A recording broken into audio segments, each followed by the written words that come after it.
It's almost continuous from the ending of New Moon. So Edward's proposed, and it's still just waiting on Bella's answer. It's kind of sad that people cringe at the word marriage, and but it's totally common and just sort of like it just is our generation. I think it's cool to sort of say, hey, maybe it's really nice. Maybe you guys will like, you know what I mean? It's like maybe it.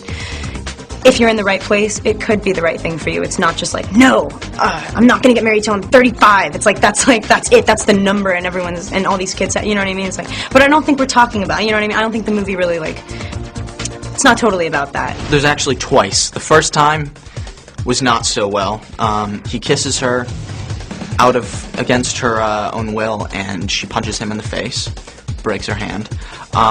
So that one wasn't terrific, but the second one was like the climax of the movie. It was on top of this mountain with this beautiful background, and it was like the ultimate kiss moment. Kisses in movies tend to be a little awkward because you have to like show the camera that you're kissing, and typically if you just do it naturally, it's the back of your head or the back of his head. So it's like you're always sort of craning to let people see this romantic kiss that's so completely unromantic because it's like so uncomfortable. Whenever there's a kiss, it's always there's always some awkwardness about it in the scene. And always the staging of it is always impossible. I don't know why every single time we've had to do a kiss, it has to be like, I don't know why, it's really bizarre. But I guess it's not so nerve-wracking anymore. The last time I remember feeling nervous was on New Moon doing the kiss, and I think the first kiss that Edward and Bella had. I was terrified about doing that. It is uncomfortable at moments, mainly because I'm the only person on the entire set without a shirt, except when I film with the Wolfpack.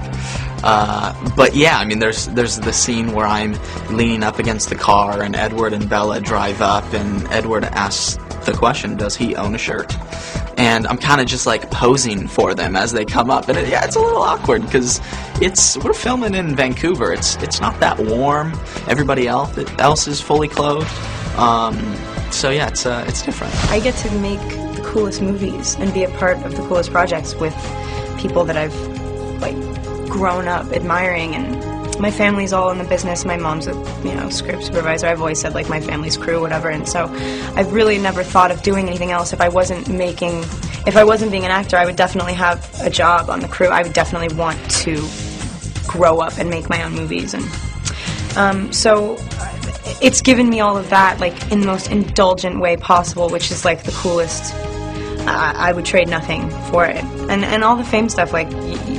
It's so untouchable, like it just floats around, like, oh, I'm famous, really? Like, I'm sitting in this room, there's a bunch of people in here, and there's no difference. It's like, I don't deal with it. That's the best way to deal with it, it's just, it is. I mean, I don't like having a big entourage of people. I don't like people doing stuff for me. I mean, I just don't like it, and I guess that's what comes with it.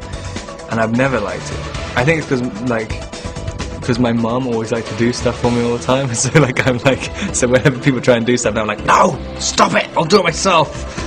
And I think, so I've never really seen the real benefits that come with fame, other than getting jobs easier and not having to do auditions.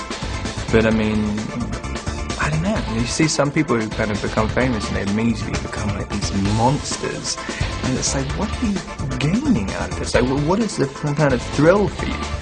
It's just weird. I think the most important part is just surrounding yourself with the people that are close to you. I mean, your family, your friends, and that's extremely important to me, and I'll never lose that side. And you can't let it get to you too much, or it will drive you crazy. Yeah, it's not normal. It's not normal to wake up in the morning and have 12 cars waiting for you.